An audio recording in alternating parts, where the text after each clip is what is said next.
impermanence. And also the third one is the cause and effect of karma. And the fourth one is kolonymic. Kolonymic is to see the faults of the samsara. So, first of all, I will not go into so much detail. I believe later on, Sean and Kim Kamatsutin will take care of that in much detail, step by step. And some of you already know about modal practice. You have already completed, you're already doing it, so I don't need to repeat it again and again. So as just a general point, human life, the precious human life is something that precious human. Are they together here?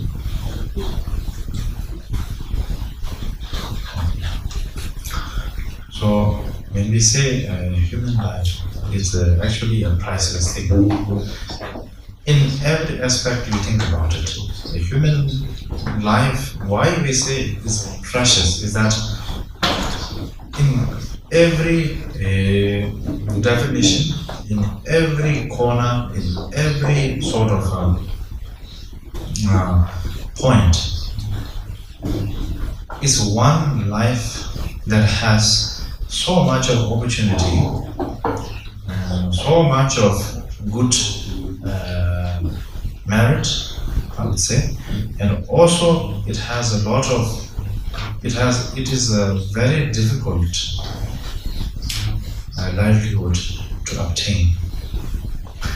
Now, why I say that is, of course, first of all, being born as a human, number one, it is not something that comes along every single day of our life.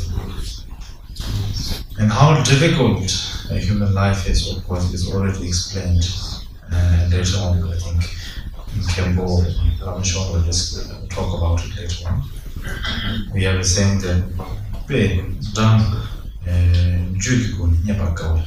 and it's like the 3 points of explaining how difficult a human life is. Not human life, but the precious human life, to be born as into the precious human life. It is there's a 3. We talk about 3 points. Example, the what you call tongues, numerical comparisons, and of course the the cause or difficulties to be born as a human. So, and also, we ourselves, we are born in such a situation that we were able to meet Dharma, we were able to meet our teacher, we were able to meet to our senses to practice such teachings. Also, meeting teacher, meeting Dharma is possible. I always say it is like a spoon in the soup.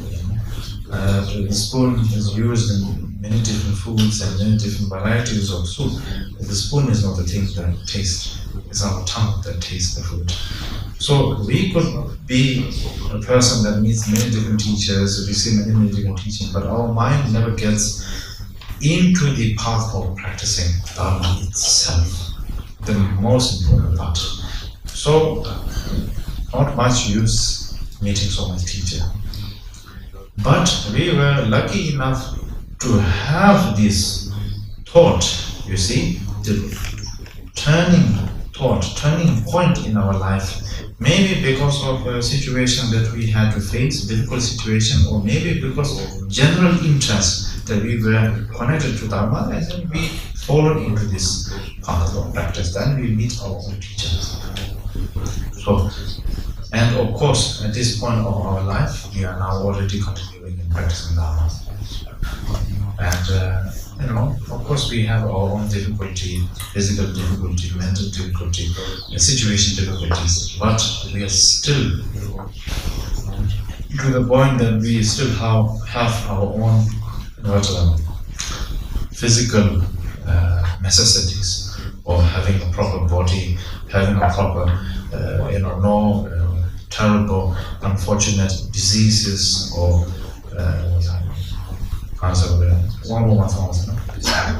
disabilities and so forth. So I always find it funny because our physical body is not disabled, but our mind is disabled actually. Why I say that is because our mind is being damaged by no one else but our own emotions, our own negative emotions, our unnecessary emotions. It has been damaged so much that sometimes to cure that, it takes a long time to cure. Many times we say, our mind and our emotion is being damaged because of loved ones and families and friends and so forth. But if you think about it carefully, the outer people, family, could be loved ones, whoever it may be, they only trigger the problem. They are not the cause of the problem. They are the ones who trigger the problem. The cause of the problem is basically our mind, our emotion. That is the main thing that actually overlaps on ourselves and then a lot of damage. It takes a long time to recover from this. So, at that point, but we are lucky enough that no such difficulties we had to face. Maybe we did. So because of that, now we're in Dharma. So, number one, precious human life. And of course, as a human being, as I said before, we have so many opportunities to practice. If we were born as an animal, of course we will still have opportunity to see, what we call Buddha statue and maybe Bodhisattvas, great beings, and hear their talks and teachings. But we will not be able to put that into action and practice and applying to our own self. That will be impossible. So we are very lucky enough, we are very fortunate enough to be in these circumstances. So secondly,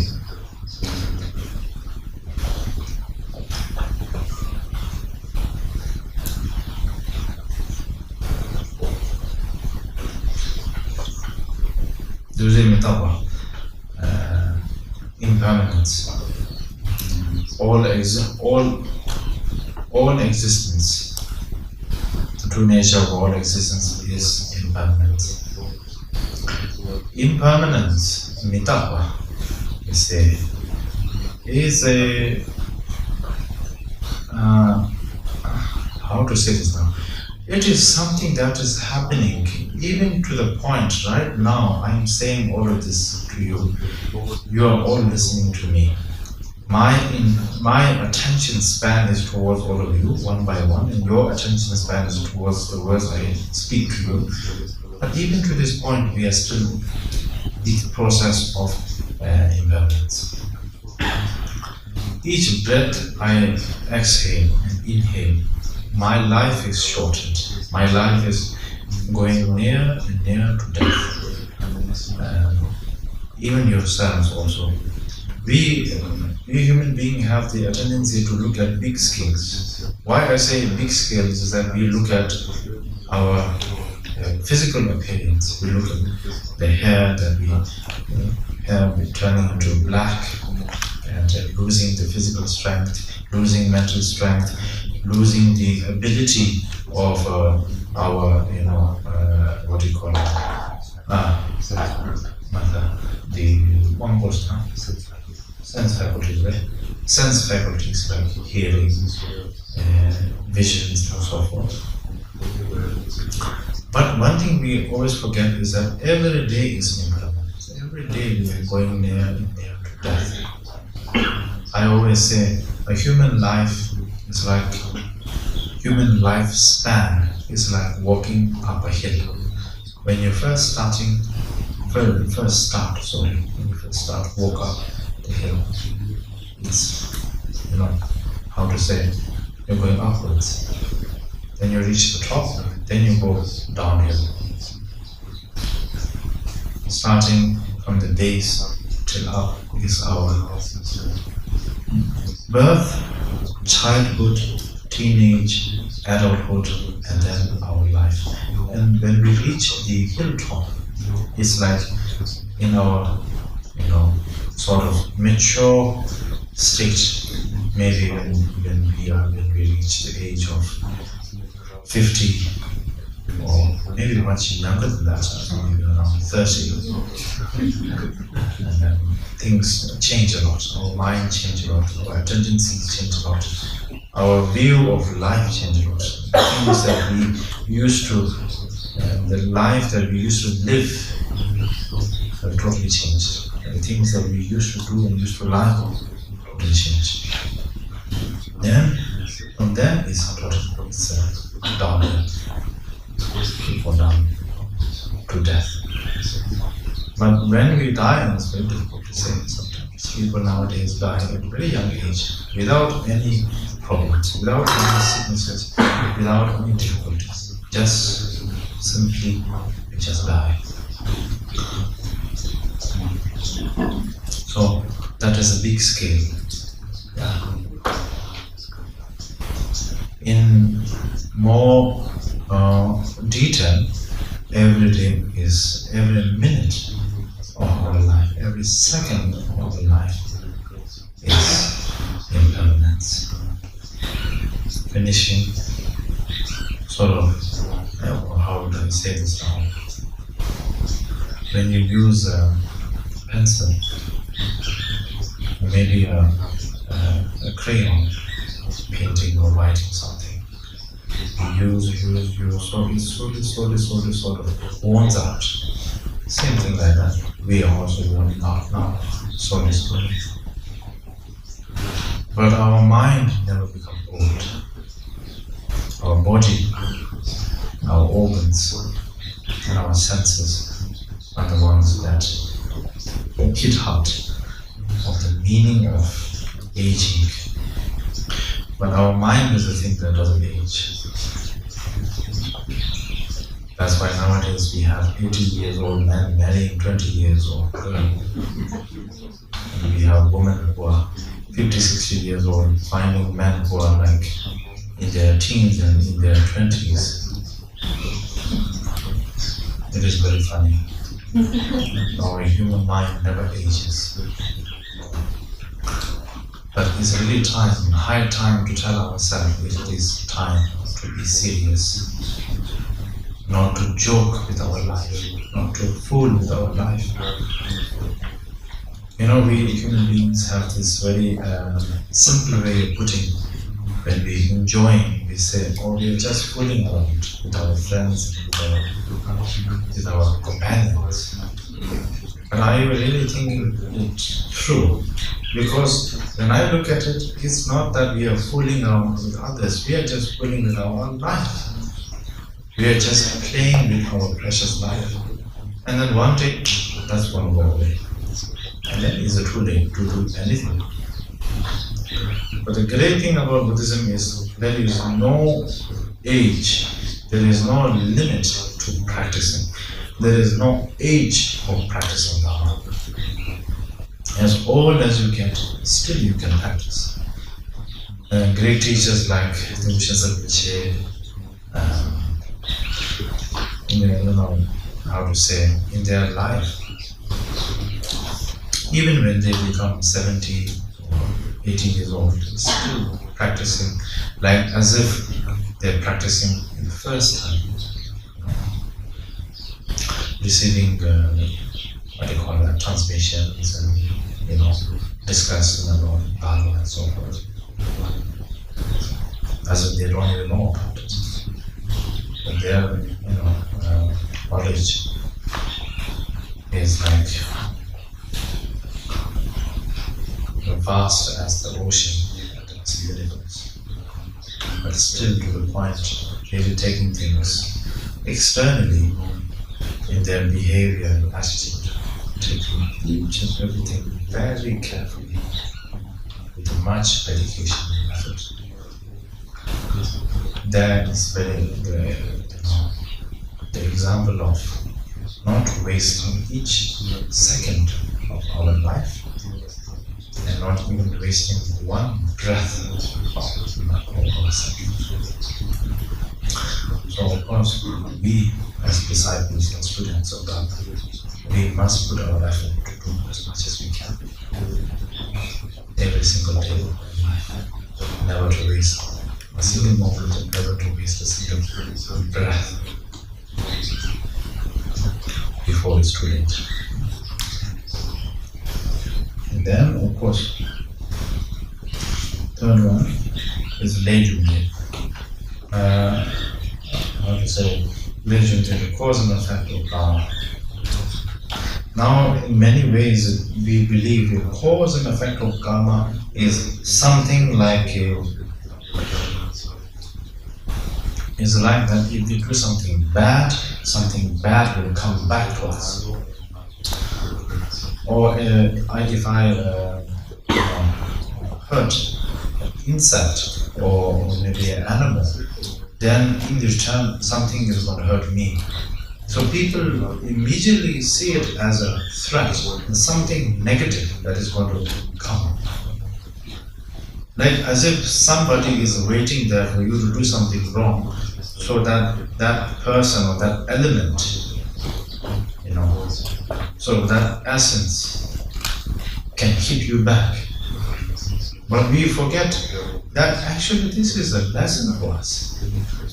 Karma is one of the biggest lessons. Because when you do something hurtful and something that can damage others, and when we do it purposely to hurt somebody else without any other intention, when we do it for that point, if we don't get something in return to, like when we say, we have the saying, a taste of your own medicine. If we don't get the taste of our own medicine, we never change. We never improve. We never transform ourselves. We never even have a thought of wanting to get better. Like, I always joke with Tibetan lamas and Tibetan monks. We will not go to hospital until something really bad happens, until we get a heart attack or stroke or something like that. Then go to hospital. Till then, very stubbornly will not go to hospital. Same thing like that attitude. We human beings will go on by damaging people, being harmful, being hurtful. Most of the time we are harmful and hurtful to our own self. Then with the same process we will harm and damage others also in that line.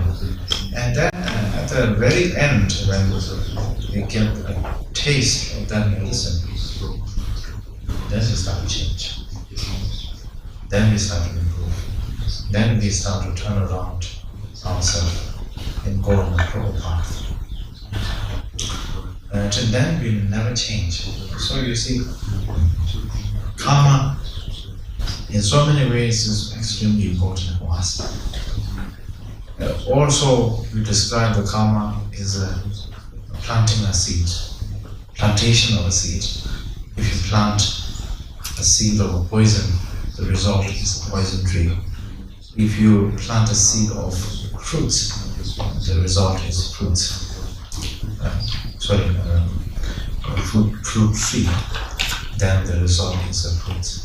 And if you plant a seed of medicine, then the result is medicine. Bushes or what do you call that? Trees will grow, plants will grow. Exactly like that. What element do you want to plant in your mind? That's up to you. And when you plant it, you must be aware of the result, because the result will come. It's difficult to define when it will come. Difficult to say a certain time, a certain circumstance it will appear or it won't appear. Is it possible to avoid such things? Yes, it is avoidable. How to avoid is you don't do something, how to say, unbeneficial.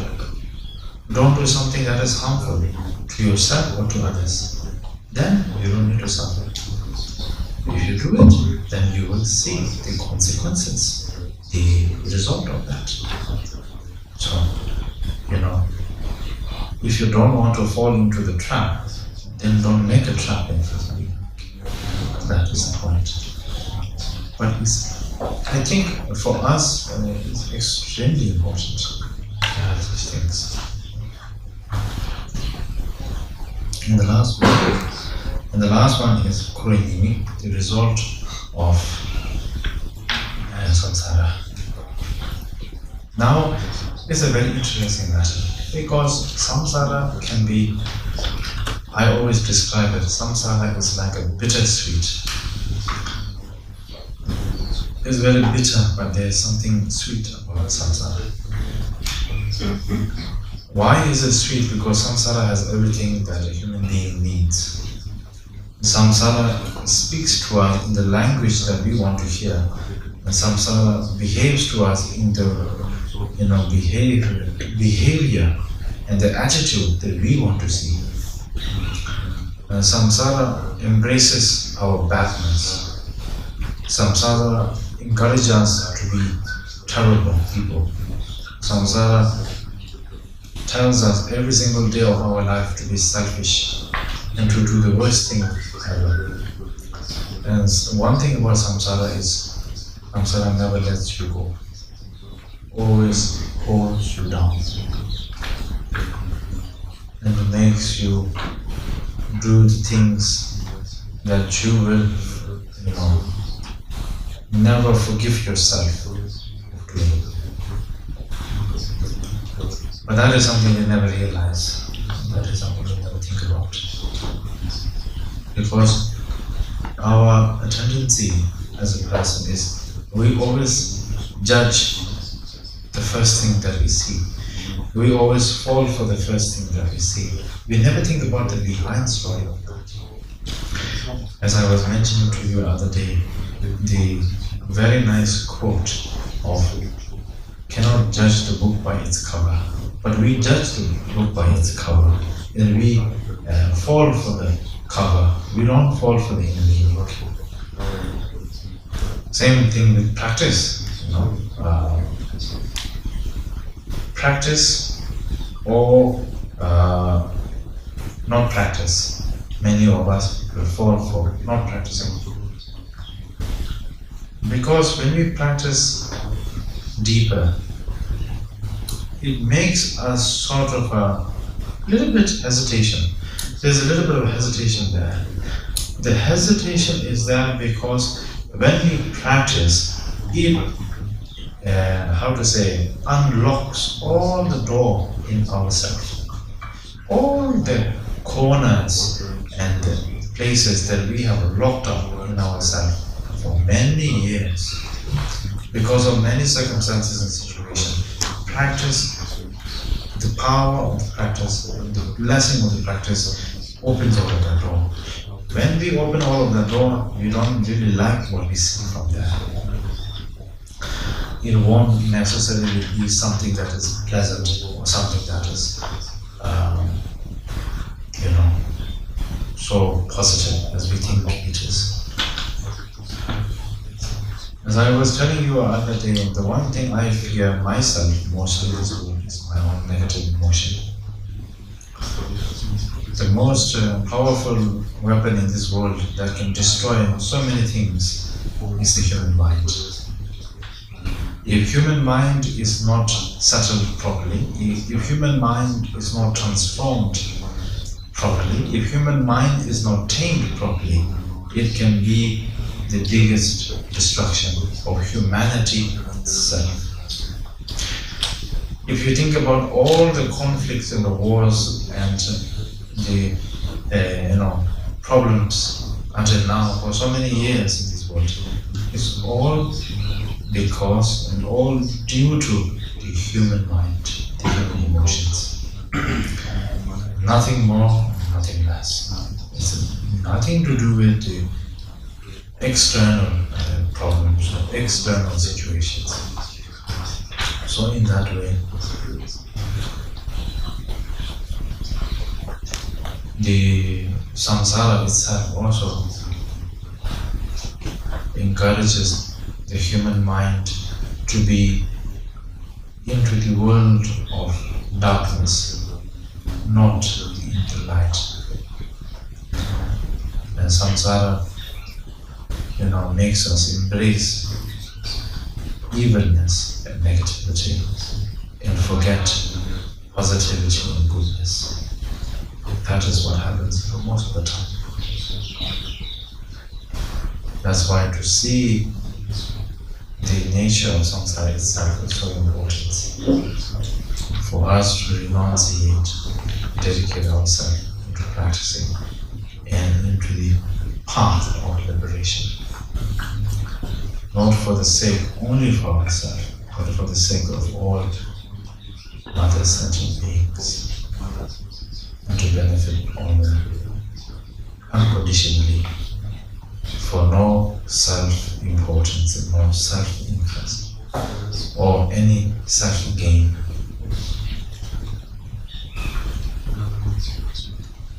So this is like a brief point of the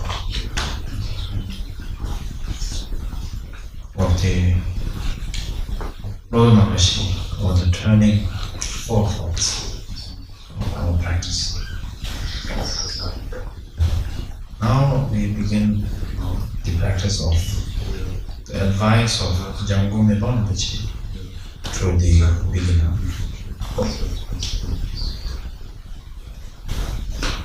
You just said, Jeho Kolve Sawakuna Ingobi, meeting your Loki, Dugazu, Chiwa Dian, Namson, Chamela, Chichan, Chingi, Lona, Tome, Sos.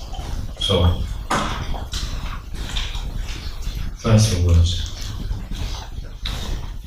Kolve Sawakuna Ingobi. There is no actual meaning or benefit into the activities of samsara itself. If you think about it, now let's look at our own self in your life and remove the dharma. Okay, let's put the dharma aside and just look at yourself as a person, as a normal person, ordinary person.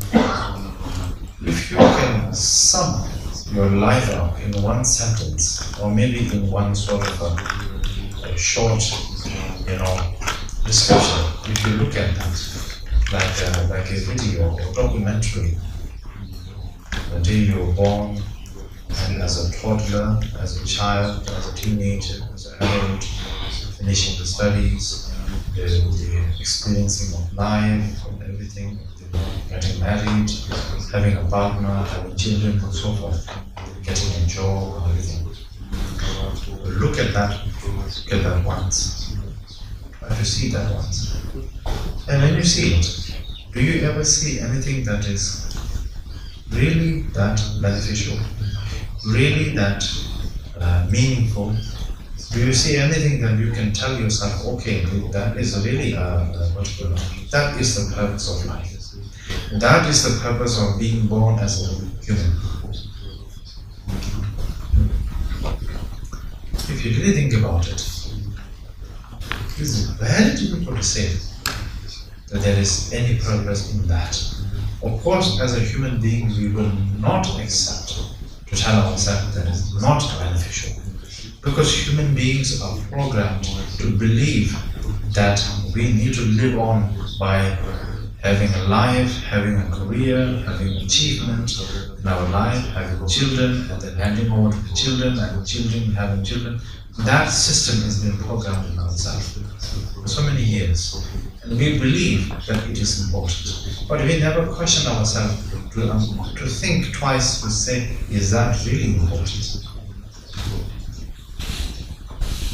Because, of course, in a scientific way, we say human beings are meant to,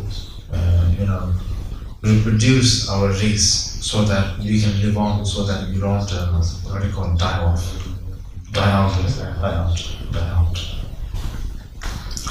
But to be really honest with you, I think we have too many human beings in this world. And to have another one, to bring another one in this world is another problem. And many times it's very funny, when we look at our children, We are happy in a way because that is the food to our ego. What we think we achieve, our child, something that will continue the legacy of myself. And when I look at a child, I don't see a child, I see myself looking into a reflection of myself. Because in a practical sense, the child is a copy of yourself. So, boost to ego, boost your own ego.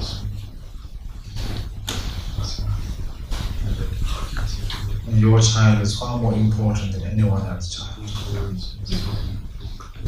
But to be honest with you, that is another problem.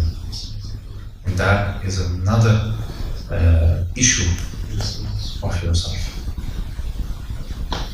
And by any means, that itself becomes an importance to you because of two reasons: samsara, and secondly, our ego and our emotional, our negative emotion thoughts. Now, many of us will say, why is it negative to have a child? I'm not really saying to have a child is negative, but what I'm saying is to have a child, what is the purpose? And many of us will say, oh, it's very beautiful to have a child. And some of us will say, okay, when we get old, they will take care of us. I'm very sorry. I doubt that also. When your child will become old enough, they will be waiting. They will wait every day to put you in the old age house. And say bye-bye. When they become old, they will be going into the old age house because their children will put them there. So, what is the point of digging our own grave? So, it's very important to understand. To have a child is beautiful. Yes, I'm sure. In the mundane, mentality. But then, ultimately, if you think about it, it's just another problem. And ultimately, when you think about it, it is selfish also. But then we, Buddhist family, have this stupid mentality saying, oh no, our children is different from us because they are Buddhist. But then, it is good to think like that. I mean, I rejoice the fact of that aspiration. But my point is, are they really going to follow Buddhism? And now that question goes back to yourself. When you were a child, okay, going back to the parents, when they were a child, I don't think their parents told them, oh son or daughter, go to Buddhism. I think you found Buddhism on your own way, not because of your parents. So you cannot really expect your children to join Buddhism. If you look at Tibet, if you look at the Tibetan people, or Bhutanese, Nepalese, our Himalayan race, we are so-called born into Buddhism. Father, mother, grandfather, grandmother, uncle, auntie, everybody so-called Buddhism, or so-called Buddhist followers. But look at the children, no interest in that. Interest in doing mundane life. Interest in doing mundane activities. So, what happened there? If your wish is for them to follow Dharma, good, great, I rejoice, I support. But they are not doing it. Another suffering, another tension, another pain, another failure. So sometimes you really have to think about things carefully before jumping into solution and result. You really have to think twice about it. Why do you think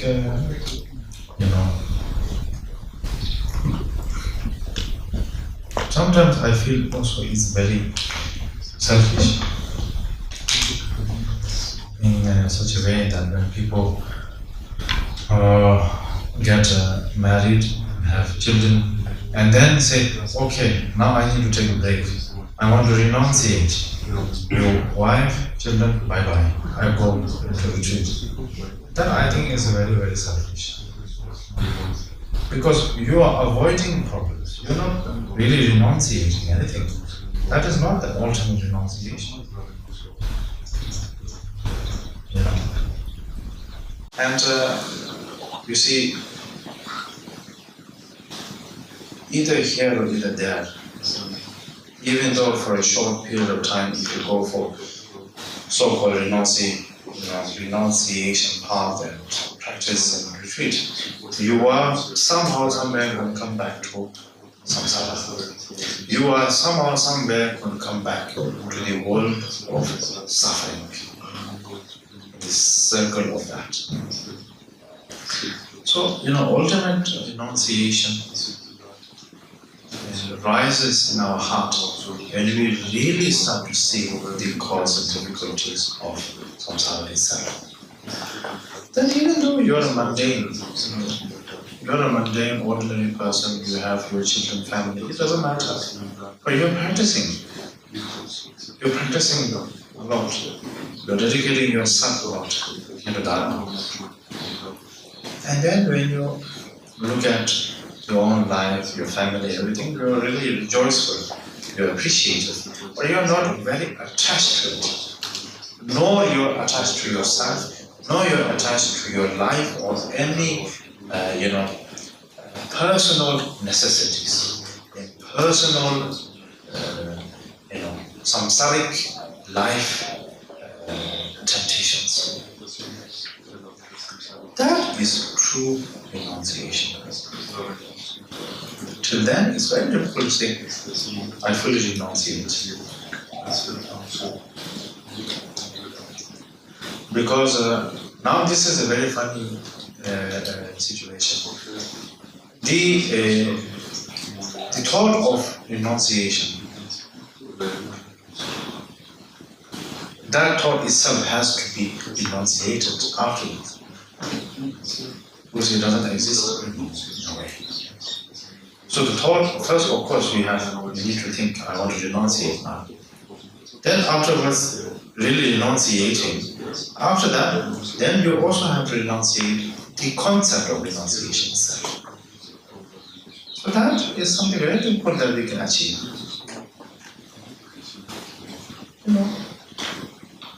That is always what I tell our lamas and our monks. We have this big ego by thinking that when we wear our robe, when we have our title or our name, we think that we are already born as like a superior to everyone else. And many of our, in our own monastic world, we focus more into the ritualistic life and external activities. And we never think about our practices. We never think about our meditation, our renunciation, anything. So you see, our mind becomes more attached to mundane life. We get more attached to personal, activities, samsaric life. That is why we see so many times that lamas, or rinpoches, monks, and khenpos, tukus, whoever, even though we dress as I always say, the monk's robe is so special because it is a sign of sacrifice. I always say a soldier, real soldier, military, army's uniform is very special because that represents giving your life for nation and for people. But nowadays, of course, no soldiers do that. They fight for their own self. They don't really care about people. And when we look at police officers, it's actually the police uniform is so special. Something that we need to respect because that represents law and order and the protection of people from, breaking the law, from criminalization. But nowadays that doesn't exist anymore. And very much in Mexico, never existed. Mexico, all the police are same as Nepalese and Indian. Only think about how much pesos they can fill up. So, and more law and order, finish. So, but I'm just giving an example. So, monk, robe, very special. Because this is the sign of sacrifice, the sign of dedication to Dharma, and sign of ultimately renunciating our body, speech, mind for the sake of all sentient beings. So you see, it's a huge, what do you call it? Opportunity, great opportunity, huge opportunity, and a great practice. But it's very sad, because we are not able to live up to this. This just becomes a show, and our mind, still holding on to samsara life. It's very, very sad. No, I'm not being dramatic, but sometimes when I sleep at night, when I fold my own robe, I think about a few minutes and I cry, I tear in my eye. I really pray that I can be able to live up to this. Because if I can live up to this, that is the best offering I can offer to my teacher. I can offer my body by, cutting out my flesh and bone and offer it up to them. If I can live up to this, a single minute of my life will not go to waste. It will become a true example of my purpose, the purpose of my life. Then even me being born in this world won't go to waste. But if I cannot live up to this, then my life also waste. And I will just end up becoming a failure of everything. So that is something I always tell myself. It's such a special opportunity. Many people ask me saying that, oh, you're a Rimpoche, you must be having a lot of responsibility of your life. And you must be very, very happy. And I'm sure you wish not to be born as a Rimpoche. In some way, when I was much younger, I used to really think like that. And I wish I was not born as a Rimpoche. But now when I think about it, I really wish I am born as a Rimpoche. I'm happy because I'm not happy because of the name and the fame and the power and the wealth and whatever. That is rubbish. But what I'm happy is that I get the opportunity. What I like to say, I like to jokingly say, I get the first row ticket, to jump in the fire for the sake of sentient beings, for the sake of Dharma. Then I'm very happy.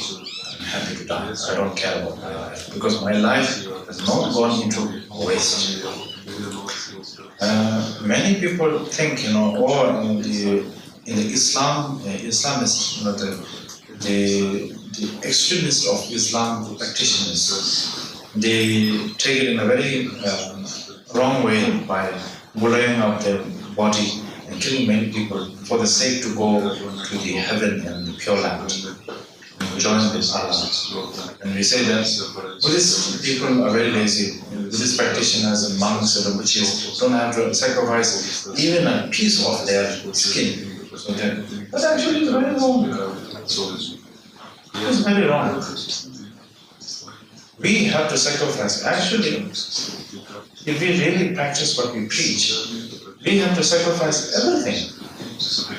Not just our, not just our life by that.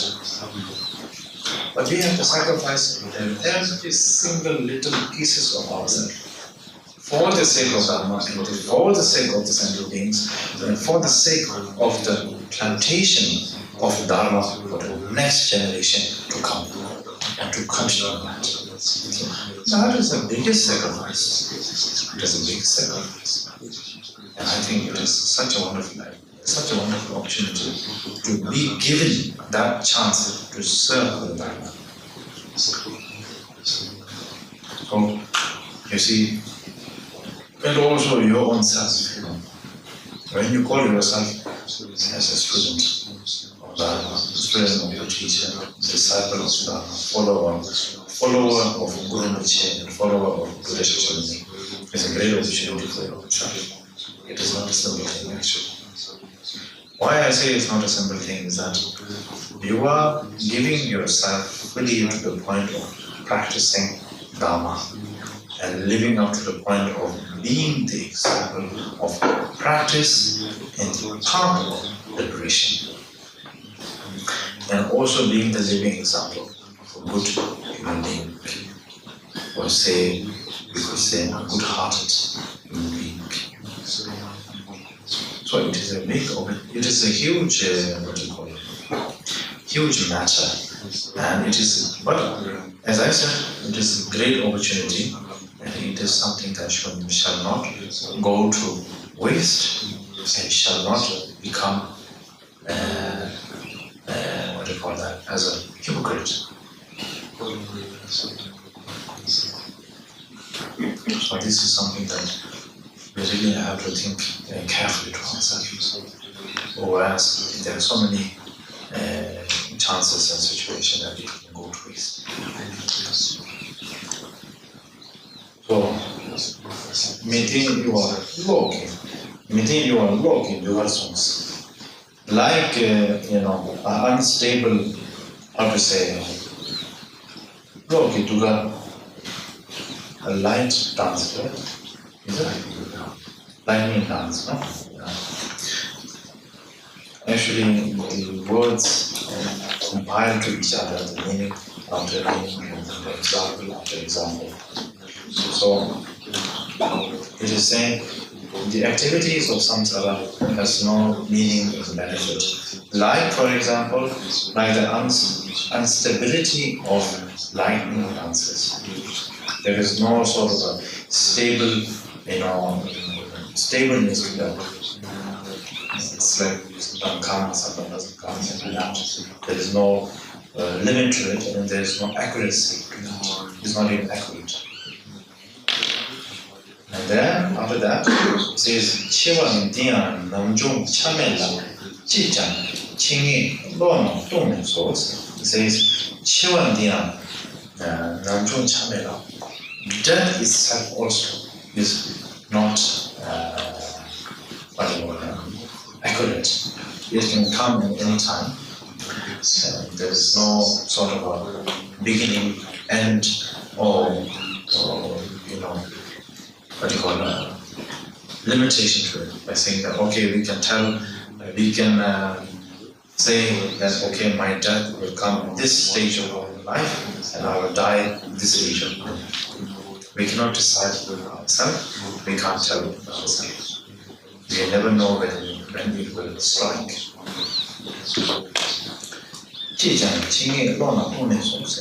And then, of course, even though we are going to die, our mind still falls into the hole of, waste and into sort of the path of unbeneficialness.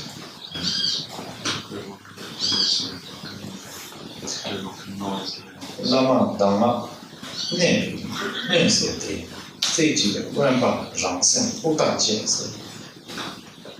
the advices that is given to us by our teacher should really be nailed down to our mind, to ourselves properly, so that we can follow it every single day of our life.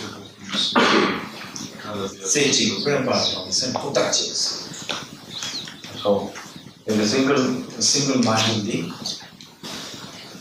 renunciate all the mundane life and go to a solitary retreat. Mentally, by keeping the advices of our teacher. So,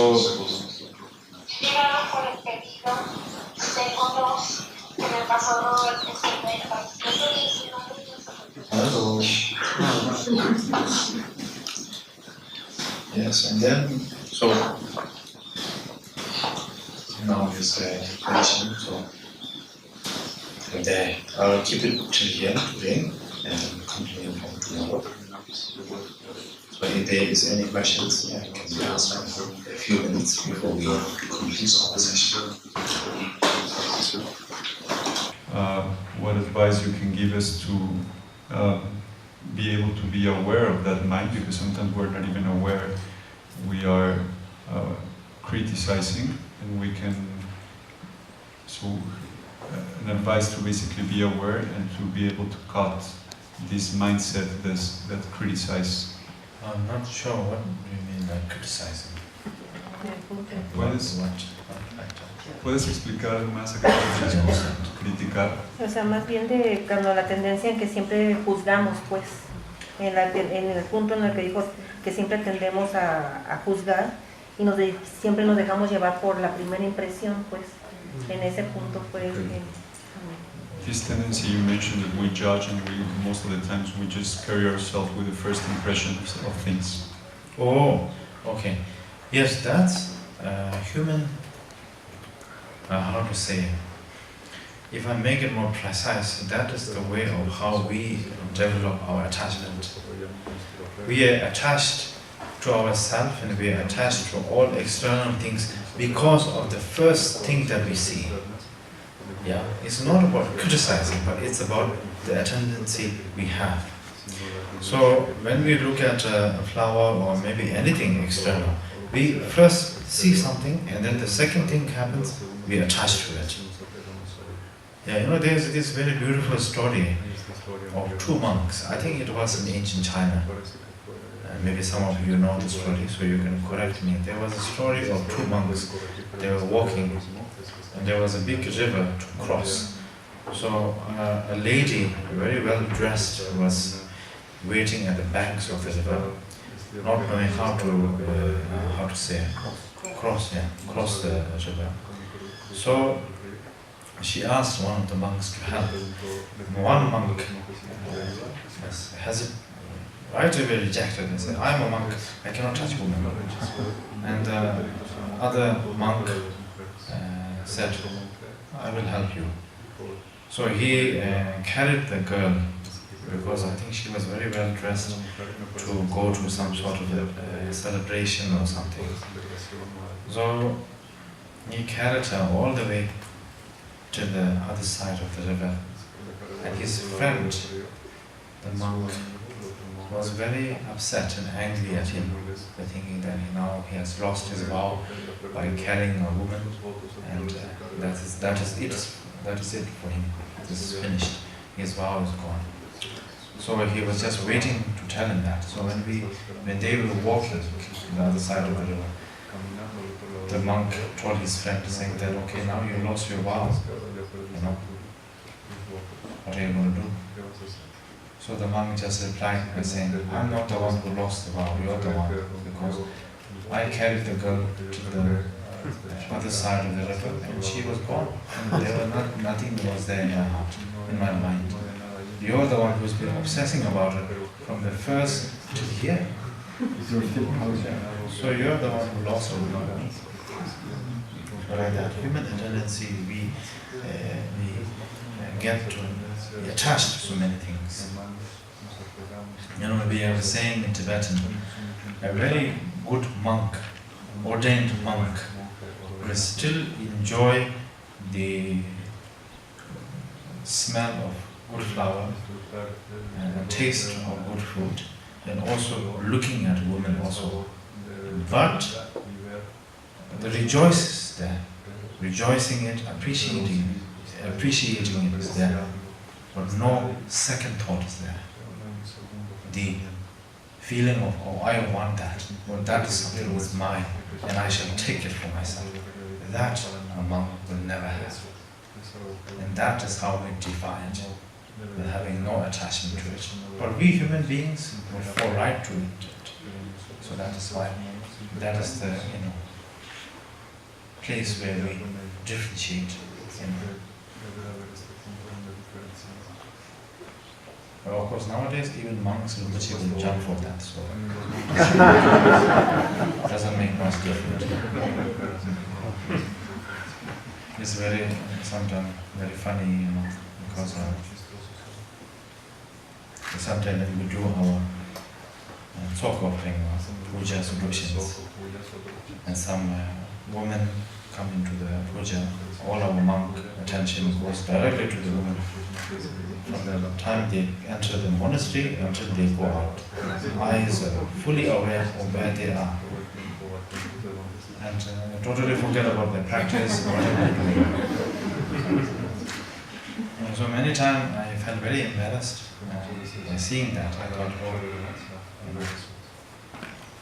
the monk are looking at the woman, not focusing on the practice.